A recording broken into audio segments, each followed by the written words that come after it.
At a private estate tucked deep into Lekki Phase 1, Chief Body Yoko sat with his drink, watching the news on a muted screen. Tolu Williams, sentenced to die by lethal injection. He chuckled softly. Not yet. Two men in dark clothes stood before him. Trusted boys. She's smart, brave. She's helped us in ways the court can never understand, the chief said, lighting a cigar. Do it quietly. No blood. No noise. I want her out within the week. Tolu's name trended across every major news outlet. Her death sentence shook the nation. The powerful CEO turned cold-blooded killer. But as days turned into weeks, whispers began to circle. Why hadn't the execution gone through? Behind the prison walls, wardens exchanged tight-lipped glances. Files went missing. Signatures were stalled. A strange silence wrapped around the prison's highest security wing. Tolu remained in her cell, calm, almost expectant. The days had grown quieter in the Williams household since Tola returned from Albert's office that fateful afternoon, carrying both heartbreak and unanswered questions. She had buried herself in charity, work with the same passion she once reserved for love. But behind her soft smile and public speeches was a young woman slowly unraveling in silence. Her parents noticed. They noticed how she smiled without brightness, laughed without soul, and stared at her phone more often than she should, not expecting a call, but grieving one that would never come. One warm afternoon, Tola sat outside in the garden with her mother. The flowers she had once adored now felt like faded memories. Her mother, seated beside her, watched her in silence before speaking gently. Tola, she said, you have to let the pain go. Not forget. Just let it breathe. Tola gave a faint smile but didn't look at her. Her eyes were fixed on a spot in the air where Albert's shadow still lingered. It's not easy, Mummy. It's not just the breakup. It's everything. What happened? Who she is. What he lost. What I couldn't undo. Her mother took her hand. I know. But your life shouldn't end in the ashes of their tragedy. You deserve love that heals you too. Later that evening, her father joined them. He had been reading in the study but heard enough to step in. Sitting across from them, he said firmly but with compassion, you are not responsible for Tola's choices, Tola and Albert. He made his decision. But life goes on, my dear. Your own story can still be beautiful. Tola looked between them. There was no pressure in their voices. Only hope, the kind of hope parents hold on to when they see their child hurting and can do nothing but stand near. We're not saying love again tomorrow, her mother added. We're just saying, don't close the door forever. Tola took a breath. For the first time in weeks, she allowed herself to feel something other than sorrow. Perhaps, just perhaps, the heart could mend without forgetting. And maybe, in time, she would be ready to try again. Albert sat behind his desk, his eyes fixed on the computer screen. But his mind was elsewhere. Tola's laughter still echoed faintly in his thoughts, the way she smiled. The way she believed in him even when everything crumbled. He missed her, but he couldn't allow himself to dwell there. Too much pain lived in the past. Her face, no matter how kind, carried the shadow of her sister, the woman who tore his life apart. With a deep sigh, Albert stood up, grabbed his keys, and slipped on his jacket. Time to clear my head, he muttered. At a quiet restaurant in the city, he sat alone, staring out the window. The food before him grew cold as his mind floated between memory and silence. Life was moving on, and he had to move with it, even if part of him still hoped to forget. The face that looked too much like the one that almost ended him. Far from the darkness, Tola filled her life with purpose. She taught girls self-worth, LED campaigns against abuse, and hosted free health drives. People adored her, they saw light. They didn't know the shadow she carried in her blood. Still, every time she passed a mirror, she saw her twin's reflection. She never spoke of Tolu again, but she hadn't forgiven her either. Rain slammed against the roof like war drums. A perfect night. At exactly 2:03 a.m., the prison's east wing lost power for 4 minutes. Cameras blinked off, doors unlocked. A stretcher rolled through the corridor, a sick inmate under a sheet. No one questioned it. By the time the lights came back on, Tolu was gone. A guard ran to her cell, empty, neatly made bed. No sign of struggle. The warden stared at the darkness. We've been breached. Days after Toa's escape, the news had exploded across TV and radio. Convicted criminal. Tolu Williams, missing after prison delay, sources claim. Inside help. The police launched a full-scale search. Her image flooded every screen. Detective Correid led the operation. She won't hide for long, he promised the press. We'll find her. But in the shadows, Tolu was always one step ahead. Albert stared at the newspaper headline in disbelief. Tolu Williams escapes custody. He threw the paper across his office, frustration consuming him. How is this even possible? He murmured. She should be gone. Done. The past clawed its way back, and with it, the pain. Tola's voice was quiet but steady. She's out, Albert. Tolu escaped. Albert clenched his jaw. He already knew news like that traveled fast. Still, hearing it from Tola hit differently. She's your twin, Tola. Why do you keep defending her? He snapped. After everything she did, my family, my life, and you still choose her. Tola's breath caught. I'm not choosing her. I just thought you deserved to know from me. Albert's anger flared. Well, thanks. Next time, maybe tell me before the whole city knows. He hung up without waiting for a reply. Seconds passed. Then minutes. He stared at his phone, heart racing. She was trying to help, and he pushed her away. Again. The news had just ended. The words still echoed in the room, like a haunting drumbeat. Tolu Williams has escaped from prison. Mr. Williams sat at the edge of the bed, frozen, the remote control still in his hand. The television flickered in silence now, but the weight of the news lingered heavily in the air. Mrs. Williams stood by the window, her arms wrapped tightly around herself, staring into the night as though she might catch a glimpse of her daughter through the darkness. She escaped, she said, her voice thin and shaky. After everything, she still ran.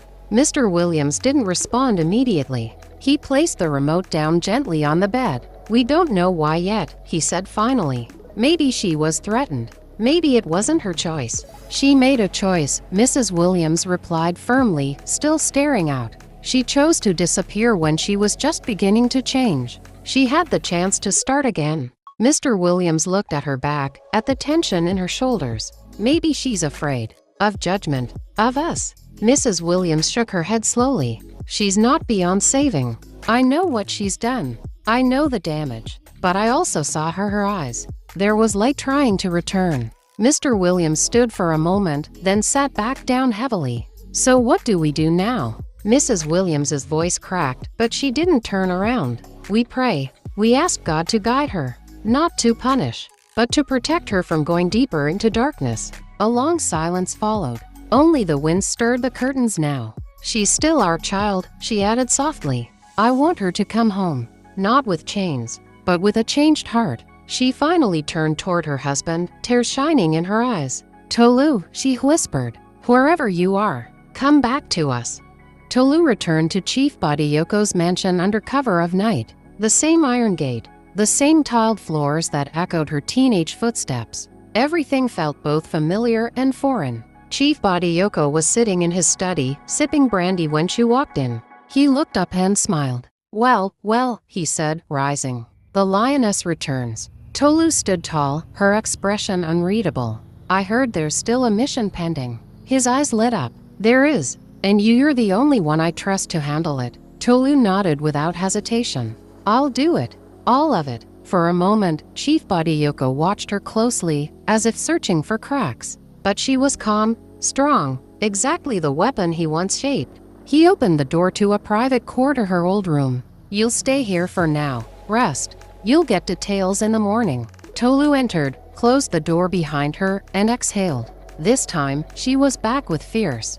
The night was quiet, heavy with silence. The soft rustle of the curtains was the only sound in the room. Mrs. Williams knelt on the floor beside the bed, her hands clasped tightly, her head bowed in prayer. God, she whispered, I don't know where Tolu is tonight, but you do. Her voice trembled. She's lost, again, and I'm scared of what she might become if she keeps running. But Lord, I still believe. I believe there's a part of her that wants to be better. A tear slid down her cheek. Please protect her. Don't let the darkness swallow her. Speak to her heart, remind her of who she truly is. Remind her that no matter what she's done, she's still ours. She's still yours. After a while, Mrs. Williams lowered herself to sit gently on the floor. Her hands rested in her lap, her eyes still full of silent pleading. Bring her home, Lord, she said softly. Not with shame or handcuffs, but with peace, with a new beginning. She sat there quietly, whispering the name only a mother could speak with such deep, uncheckable hope. Tolulope. Kaale sat in his corner office, staring at the closed door. Meeting room where Albert and the top executives were gathered. His jaw tightened. Another meeting he wasn't invited to. He had been managing things smoothly before Albert returned. For years, he held the reins, made the decisions, signed the deals. Now, he was being treated like a shadow present, but no longer needed. When Albert passed by minutes later, nodding briefly without stopping, Kaale's fists clenched beneath the desk. They think I don't see it, he muttered to himself, removing me from decisions, cutting me out of updates. Like I'm nothing. He opened his drawer, pulling out a flash drive. If he thinks he can push me aside that easily, he's mistaken. Chief Body Yoko sat behind his polished desk, fingers tapping slowly. Across from him, Tolu stood stiffly, eyes scanning the thick folder he had handed her moments ago. Everything you need is in there, he said coldly. Names, routes, timing, you know what to do. Tolu remained silent, her eyes lingering too long on a photograph. Her grip on the folder tightened. Body Yoko narrowed his eyes. What is it, Tolu? You're hesitating. She looked up. This mission. It feels wrong. His expression darkened. Wrong. His voice dropped. I gave you a second chance. Brought you out of a death sentence. Gave you home. And this is how you repay me. Tolu swallowed hard. The air grew tense. I'll do it, she said finally, forcing her voice steady. I'll carry it out. Body Yoko leaned back, nodding slowly. Good. But as she turned to leave, something in her eyes betrayed her doubt. And maybe, deep down, guilt? Kaale sat in a dimly lit bar on the outskirts of town. Smoke curled in the air, and the men sitting across from him were no strangers to violence. Hardened eyes, quick hands, known faces from the underworld. One of them leaned forward. You sure you want to do this? It's not just business, it's blood. Kaale's voice was cold. He took everything from me. My place, my power. He doesn't deserve any of it. Another man, broader and quieter, spoke up. You're asking for a hit. That's expensive. Kaale slid an envelope across the table. This is just the beginning. Finish Albert Williams, and there's more. I want it clean. No traces. They nodded, understanding the gravity of the mission. As Kaale left the bar, he looked up at the night sky, eyes gleaming. You made a mistake coming back, Albert. The walls of Chief Body Yoko's compound felt tighter with each passing hour. Tolu sat in her room, staring at the mission files he handed her. Her heart pounded not from fear, but from a fire growing inside her. She couldn't do it. Not again. That night, while the compound was quiet and the guards relaxed, she made her move. She tied her hair up and slipped out. Through a side door she remembered from years ago. The path was narrow, surrounded by tall hedges. Her feet barely made a sound. She reached the fence. Her fingers trembled as she climbed. Halfway over, a flashlight swept the yard. Hey, someone shouted. She jumped. A shot fired behind her, missing narrowly. She ran fast, focused through the trees and into the street. No destination. Just freedom. Tolu didn't know where she was going yet. But one thing was clear. She was done running for Chief Body Yoko. Now, she was running against him. In the quiet environment of her hideout, Tolu sat with the phone pressed to her chest. Her fingers trembled as she scrolled to the contact saved simply as Mum. She hadn't heard that voice in so long, yet it lived in her memory like an old song. She dialed. The phone rang. Hello, came the gentle voice on the other end, warm, familiar, and wrapped in longing. Tolu's throat tightened. She had rehearsed this moment 1,000 times, but now the words felt like thorns. Good day, Ma, she said, disguising her voice with just enough softness. I just wanted to know how you're doing. A pause. I'm doing fine, thank you. Who is this, please? Tolu hesitated. Her eyes welled up. Just someone who wanted to say, you're a good mother. You raised a strong daughter. The woman on the line caught her breath. Who are you? Tolu almost said it. Almost. But instead, she whispered, pray for her. She needs you. Before her mother could respond, she ended the call. The phone dropped from her hand onto the mattress beside her. She curled into herself, silent tears slipping down her face. The night was thick with silence as Tolu moved through the narrow road in disguise. Hoodie pulled low, shadows wrapping around her like a second skin. A sudden noise broke the quiet, hurried footsteps. Low groans, fists landing hard on flesh. She paused. In a dim alley nearby, a group of 5 men circled someone, kicking, punching. The victim barely moved, already slumped to the ground. One of the gang members cursed under his breath, "Finish him."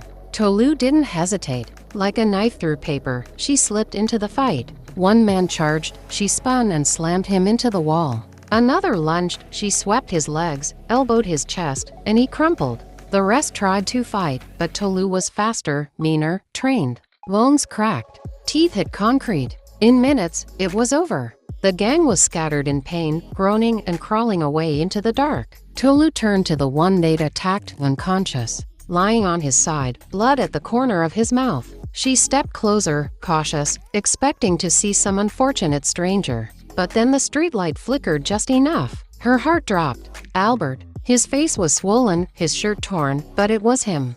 Tolu stared, frozen. Her breath caught in her throat. Of all people, this was the man she was meant to kill. Her target. The one she had every reason to hate. And here he was, beaten, unconscious, completely unaware that she was the one who had saved his life. Her hand trembled. She reached out then pulled back. "I should have let them finish you," she whispered, voice tight. She looked down at him one last time, conflicted, angry, broken in ways she couldn't explain.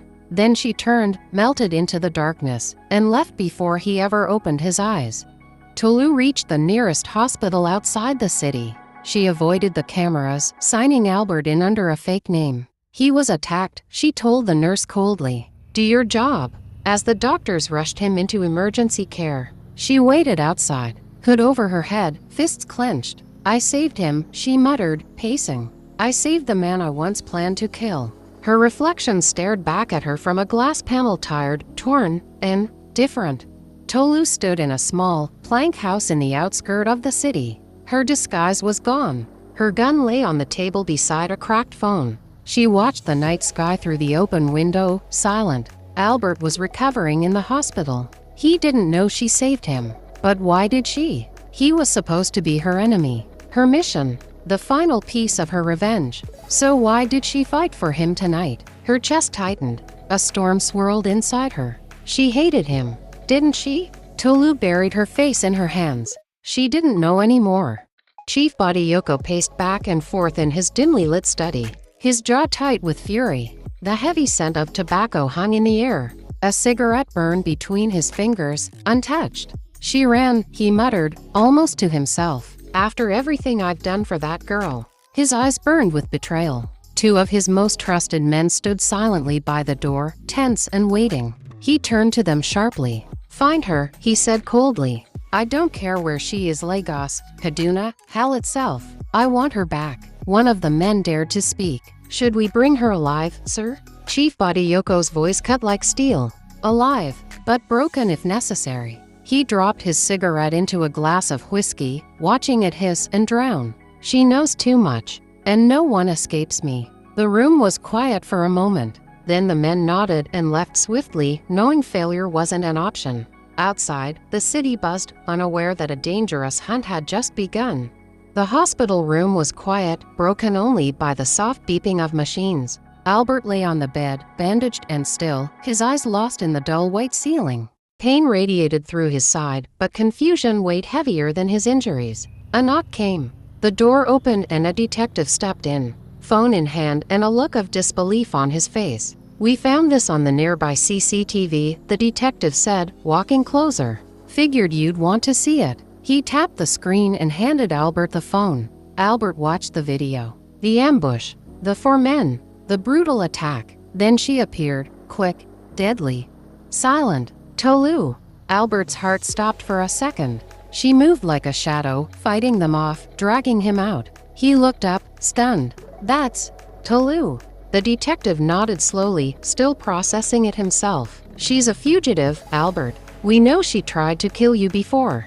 He paused, then added with a tense breath. "Maybe she needed you alive. For more painful revenge probably." Albert stared back at the phone, the image frozen on Tolu's face. His thoughts swirled with more questions than answers. Tolu hiding in a plank building on the outskirts of the city. Her breath was steady, but her mind raced. She had defied everything Chief Yoko, her past, her mission. Just before dawn, footsteps approached. 3 men stepped into the room dressed in black, faces sharp and serious. Chief Yoko wants you back, one of them said. Now. Tolu's face didn't flinch. She stood slowly, eyes scanning their stance, their weapons. Without a word, she followed them outside. The car door opened. She paused. Then bam, she turned and slammed her elbow into the closest man's jaw, kicked the second in the knee, and rolled away as a gun was drawn. Shots rang out. They missed. Tolu disappeared into the shadows. Her breath came in quick bursts, her pulse loud in her ears. They would come after her again, but this time, she wasn't running out of fear. She was done obeying. She was fighting for herself.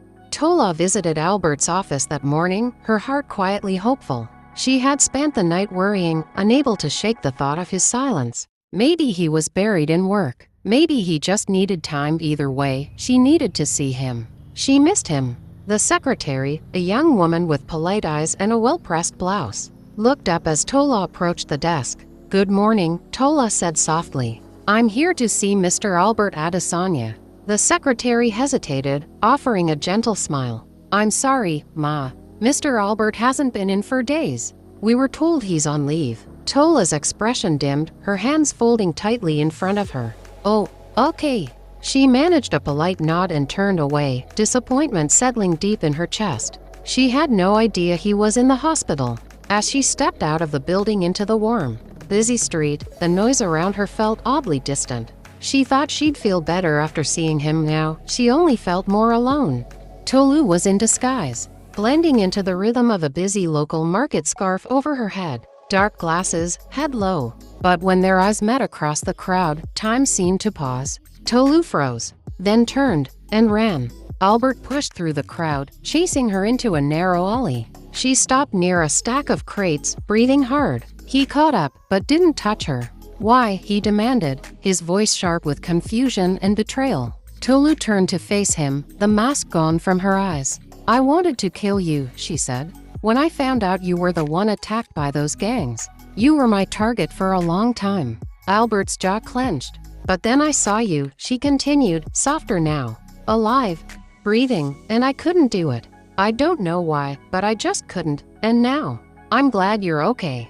Albert's chest tightened. The woman before him was colder, quieter, but not cruel. Before he could utter a word, Tolu had disappeared. Albert stood by the window in the secretary's office, arms crossed, his eyes lost in thought as he watched the city hum below. Kaale walked in with his usual calm demeanor. You have a meeting with the investors at 3 p.m. this afternoon, he said, his voice even. Albert gave a subtle nod without turning. Make sure security is tight. No surprises. Kaale's lips curved into a faint smile. Everything is under control. He turned and walked out calmly. Once back in his own office, he shut the door and locked it quietly. His expression shifted, cool, focused, dangerous. He pulled out his phone and dialed. He'll be out by 3 p.m., he said in a low voice. This time, finish the job. I don't want any mistakes. He ended the call and stared at the screen. The faint reflection of his face looking back, loyal on the surface, but rotten beneath. Albert parked his car along the quiet street, unaware of the danger lurking nearby. The moment he stepped out, 3 men sprang from the shadows and launched at him. He fought back fiercely, throwing punches and struggling to defend himself, but they quickly overpowered him. One of the boys pulled out a gun, aiming it directly at Albert's chest. A sudden bang rang out. Tolu had appeared out of nowhere and taken the bullet meant for Albert. She staggered but didn't fall. With fire in her eyes, she raised her gun and fired a shot. The men, startled, scrambled and fled into the night, leaving Albert in shock and Tolu bleeding but standing. Albert drove through the narrow road, glancing at Tolu in the passenger seat. The silence between them was heavy until he broke it. Why do you keep saving me? He asked, his voice low, confused. Tolu looked out the window, her expression unreadable. I don't know, she said quietly. I just do. Before Albert could respond, headlights flared behind them fast and closing in. Gunshots cracked through the air. Albert swerved as bullets hit the rear of the car. Tolu turned sharply. "Pull over," she shouted. Albert veered the car to the side of the road. They jumped out, sprinting into the shadows of the roadside bush. Behind them, the carload of armed men leapt out and gave chase, firing wildly into the night. Albert and Tolu moved deeper into the thicket, their breath ragged, clothes torn by branches, until they stumbled upon an abandoned house hidden beneath layers of green. It stood crooked and forgotten, its wooden frame bruised by time, but it was shelter. Tolu pushed the door open with effort. The inside was dark, musty, quiet. She winced as she sat on a broken bench and peeled back the cloth around her bleeding shoulder. With trembling fingers, she cleaned the wound using water from Albert's bottle. Albert watched her, silent, his mind racing. The woman before him was unlike anyone he'd ever known, sharp, fierce, loyal in ways he couldn't understand. He stepped closer. "You're not the same," he said quietly. Tolu didn't look up. Albert's voice firmed. "I want the truth, Tolu, all of it." She hesitated, then slowly lifted her eyes to meet his. For the first time in a long while, her expression softened. Her voice, when it came, was a quiet storm. "My uncle, Femi, he sold me," she began, "to Chief Yoko. For money. My parents didn't know." Albert's expression didn't shift, but inside, the weight of her words cut deep. "Chief Yoko raised me, groomed me. He taught me to see emotions as weakness. I learned never to cry. And I didn't. Not once." Her voice faltered, and she looked away. The pain in her words was raw like exposed nerve. "He let me visit my parents sometimes. They thought I was in good hands. I made sure they never suspected a thing. I smiled. I acted normal. I did everything to protect them from the truth." Albert stood still, studying her. In the dim light, he saw more than scars, he saw survival. A girl forged into steel. But beneath the layers, behind the fire, was a soul still burning for something she never had. That night, they lay in silence. The floor was bare cold cement with patches of cracked tiles. Tolu had found an old cloth buried in a corner, stiff with time and dust. She tossed it toward Albert without a word. "You'll need that," she said, lowering herself slowly to sit by the wall, wincing as her hand pressed against the wound on her side. Albert spread the cloth out and laid down on it, using his arm as a pillow. It wasn't much, but it kept the chill from seeping completely into his bones. The lantern flickered once, then steadied, casting dull shadows across the forgotten room. A rusty window shutter creaked slightly in the wind, but neither of them moved. Outside, the forest whispered. Inside, silence reigned. Albert closed his eyes. He dreamed. He dreamed of Tola's gentle words, her soft laughter. He dreamed of Tolu's fire, her fierce stare, the way she never flinched. He dreamed of both of them blending, colliding until he couldn't tell one from the other. Then came betrayal, then blood, then darkness. And in the thick fog of it all, one thought cut through like a blade. He no longer knew who he was trying to save, or why. The days grew longer, the silence between them shorter. One night, over rice and chicken and candlelight, Tolu spoke. "My name is Tolulope," she said quietly. "Only one person ever called me that, my mother. Before Yoko."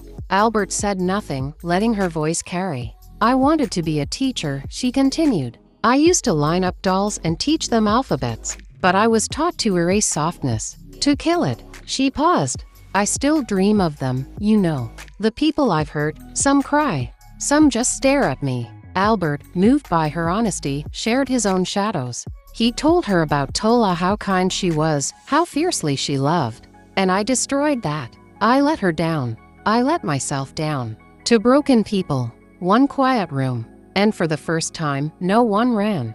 They were walking along a dim, quiet Nigerian street when the roar of engines echoed behind them. A gang of men on motorbikes swerved in, fast shouting, swinging weapons. Albert froze in panic, fear gripping his limbs. But Tolu stepped forward without hesitation.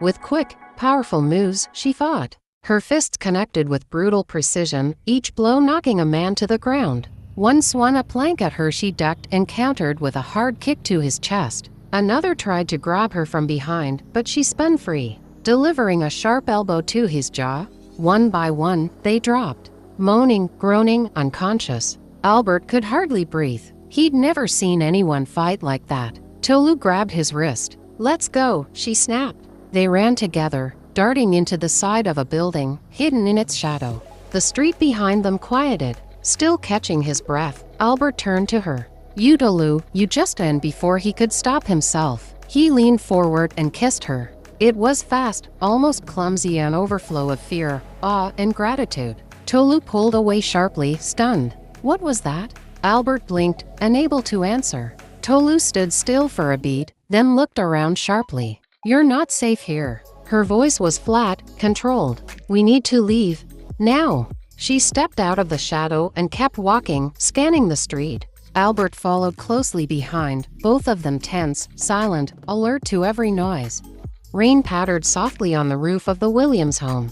Inside, the silence was thick. Mrs. Williams sat on the couch, clutching an old photo of her twin daughters Tola and Tolu. Her eyes were red. "She hasn't come home," she said quietly. "Tola hasn't called.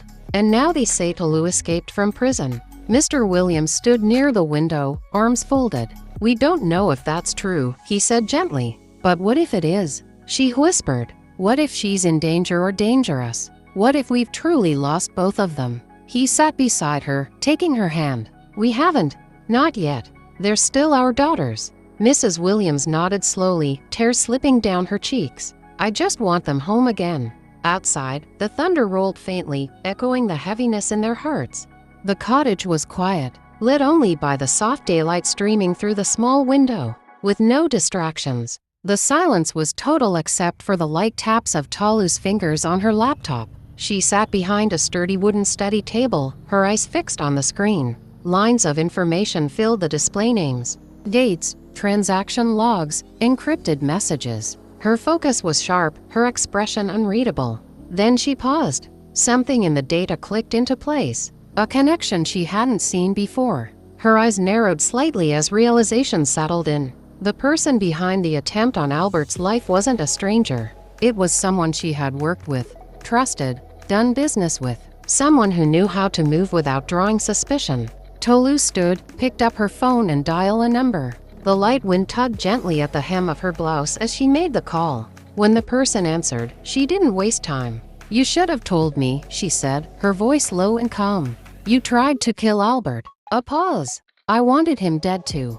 And then, without waiting for a reply, she ended the call and slipped the phone into her pocket. She stood there for a moment longer, staring out at the quiet street beyond the trees. No regret, no hesitation, just cold certainty. Then she returned back to the laptop. Her mind was already moving 2 steps ahead. The sun filtered through the faded curtains of the small charity office where Tola sat, sorting medical supplies. Children's laughter rang from outside, yet her mind was far away. Albert. She still hadn't been able to contact him for weeks. The ache lingered. She tried to drown herself in work, visiting schools, organizing relief, but her thoughts always drifted back to him. Was he okay? And then, the fear crept in. Was he with Tolu? Tola's fingers paused over a box of painkillers. The idea twisted her stomach. Could her sister hurt him again? Could she be pretending? She stood suddenly, grabbed her bag. "I need some air," she told a volunteer. She wasn't sure where she was going, only that something inside her wouldn't rest until she saw Albert again with her own eyes. Tolu stood in the middle of an abandoned parking lot, her hood up, hands in her coat pockets. The afternoon sun beat down, casting sharp shadows across the cracked concrete. She'd sent the message hours ago. "Let's work together. I'll hand over Albert. Come alone." But of course, Kaale never came alone. The roar of engines shattered the stillness. 3 vehicles swerved to a stop. Kaale stepped out, smug as ever, flanked by armed men. "Tolu," he sneered. "Didn't think you had it in you." She smiled faintly. "I still surprise myself." Then chaos. Smoke bombs burst, flooding the lot with confusion. In broad daylight, Tolu moved like a ghost, dodging, disarming, striking fast. Kaale's men fell, groaning in pain, one after another. Minutes later, Kaale lay tied beside them, bruised and cursing under the harsh sun. Sirens wailed in the distance, growing louder. Tolu stood over him. "This is for everything," she said, voice low.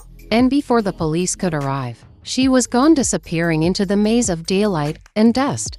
Albert stood behind the lead officer as they entered Kaale's mansion. It was quiet to quiet. The place looked abandoned, but Albert knew better. The police fanned out. Drawers were pulled open. Cabinets unlocked. Laptops seized. Then, in a hidden compartment behind a shelf, they found them documents, fake IDs, contract files. Albert's face hardened as he flipped through them. His name, his signature, his old company seal. Kaale had been stealing his identity to secure illegal contracts, fraud, laundering, bribes, all pinned on Albert. One officer glanced at Albert. Looks like someone was building an empire. In your name. Albert's jaw clenched. Not anymore. He took a long breath. Part of him still wanted revenge, but another part wanted justice. The right way. This was just the beginning.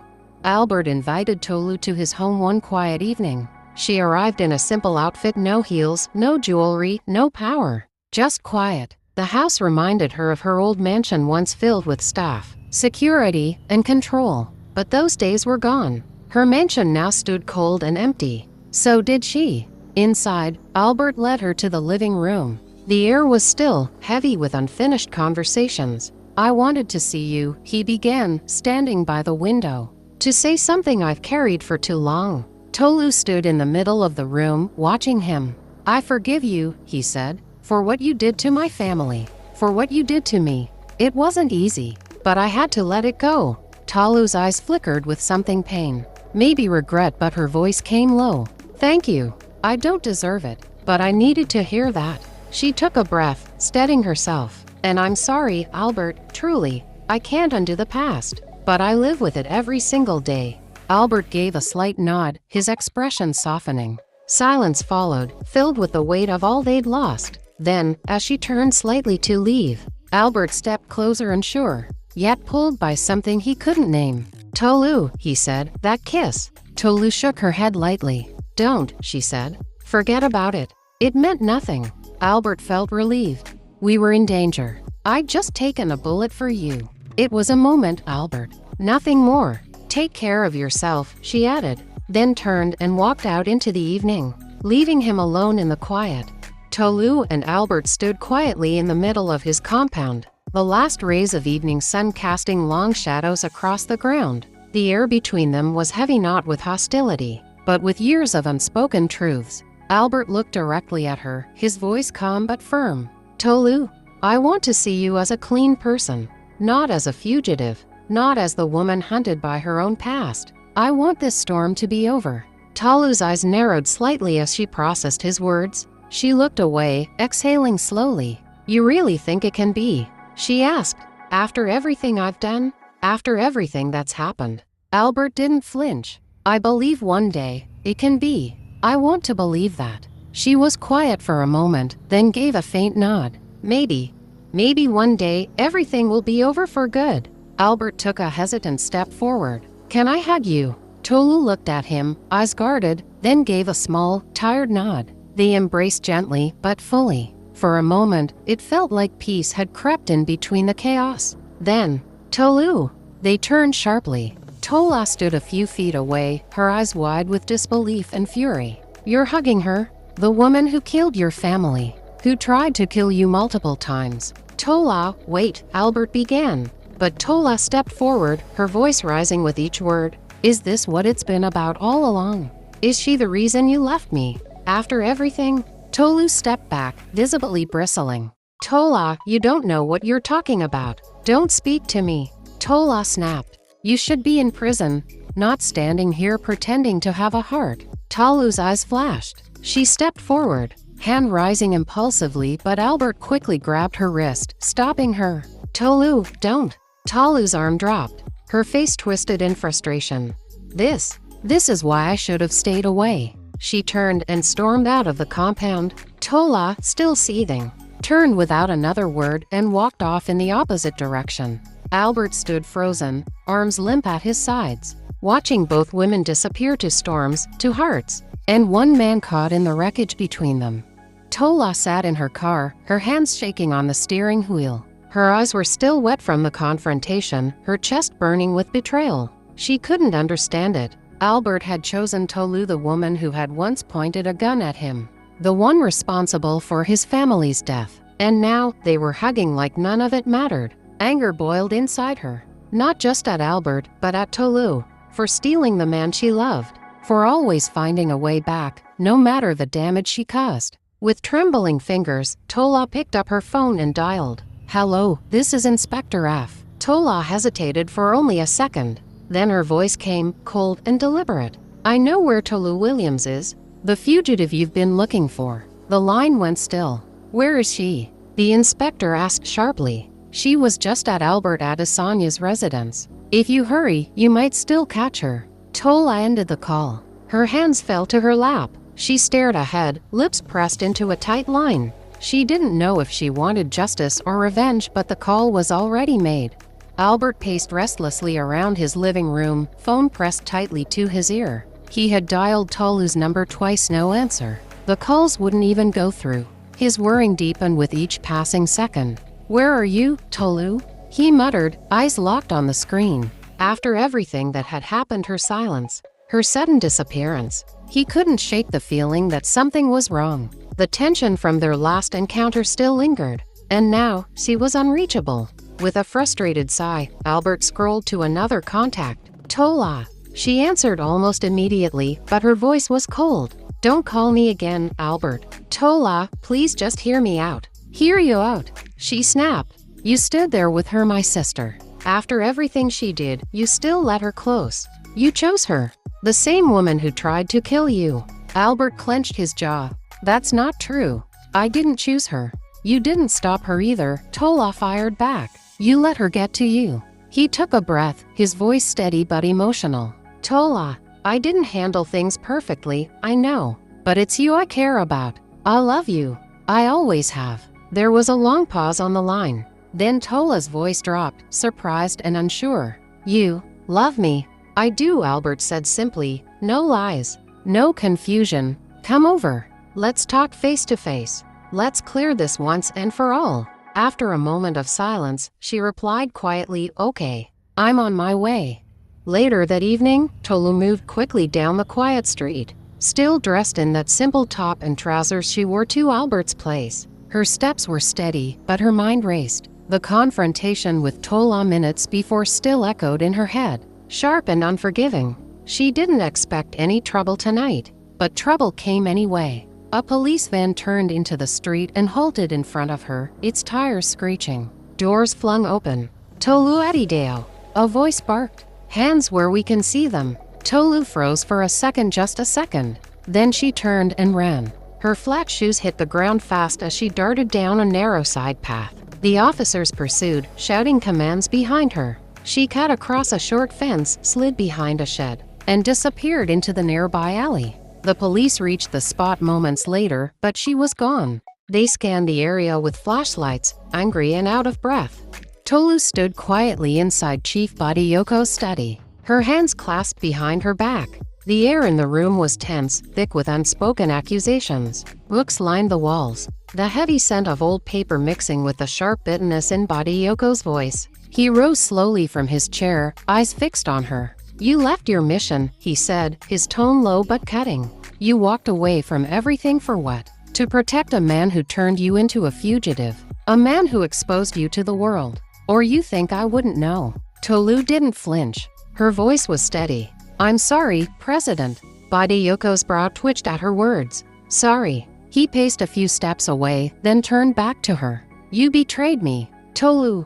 You abandoned an assignment that was vital to national balance. You chose emotion over duty. That's not how this works." "I know," she said quietly, lowering her gaze. "I made a mistake." He studied her in silence for a moment, then walked back to his desk and sat. "You'll be placed under house arrest for 2 months. No movement, no contact, until I decide what to do with you." Tolu nodded once, slowly. She had no defense left, only the weight of her decision and the consequences that followed.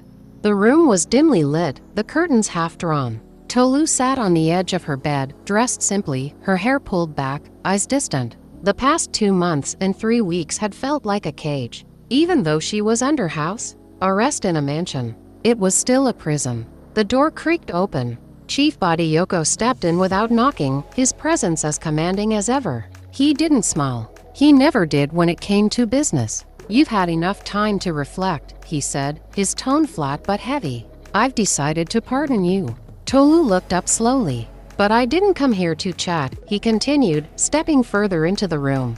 There's work. A woman clever little thing thought she could outsmart me. She ran off with money from a deal we made. Disappeared like smoke. His lips curled slightly in contempt. I found out she's back in the country, he added, lowering his voice. I want her dead. But before that, every kobo she stole must be transferred to my offshore account. Tolu said nothing for a moment, her face unreadable. You will handle it, Tolu. No excuses. No mistakes. Show me your loyalty this time, he finished, eyes locked on hers. Tolu rose to her feet slowly, meeting his gaze. I'll get it done, she said quietly but firmly. Badayoko gave a single nod, satisfied. Good girl, he said, then turned and walked out, leaving the door open behind him.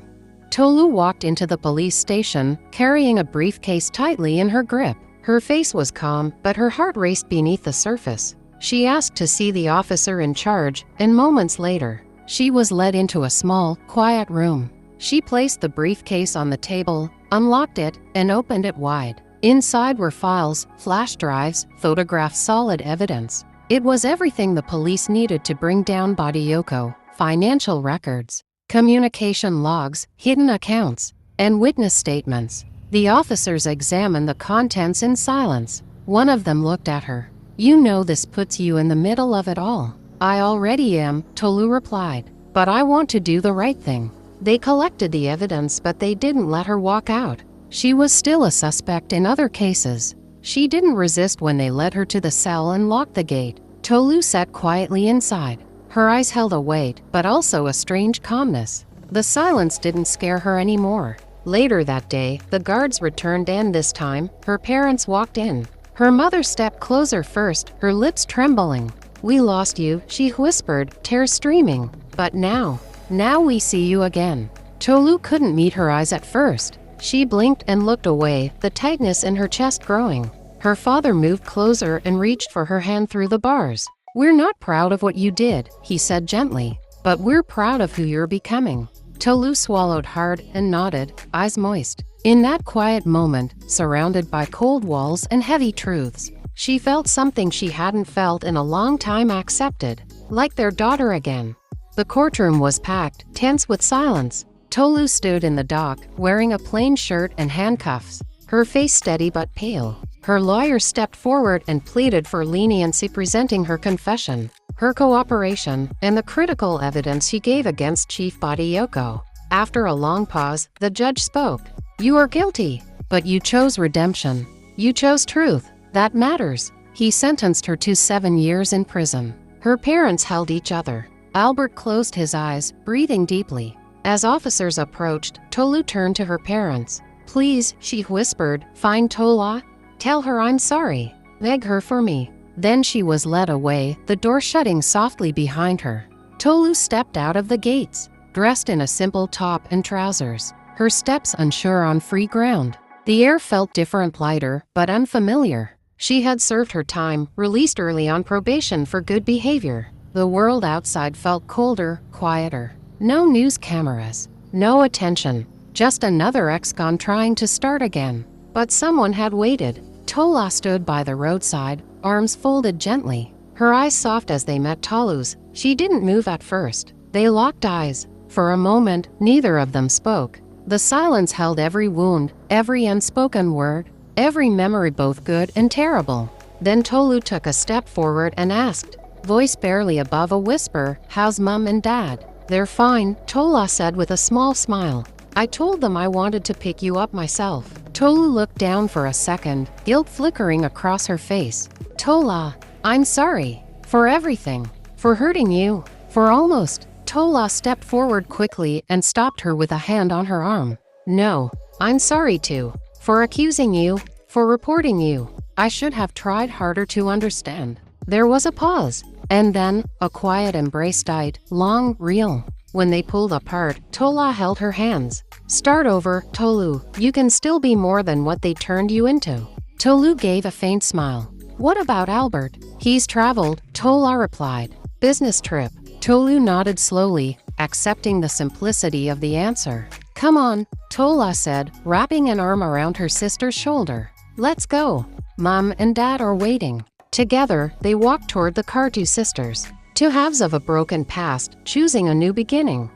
Tolu and Mrs. Williams arrived at the church just as the evening sun cast a golden glow across the entrance. The compound was quiet, peaceful, far from the chaos that had defined Tolu's recent life. They walked in together, the heavy doors creaking slightly as they entered. The church was nearly empty, save for a few scattered worshippers lost in quiet prayer. Mrs. Williams moved to the front pew and knelt. Her hands came together gently, lips moving silently in prayer. Tolu stood behind her for a moment, hesitant, before finally kneeling beside her. For the first time in a long while, Tolu closed her eyes, not in fear or planning, but in surrender. "God," she whispered, her voice cracking.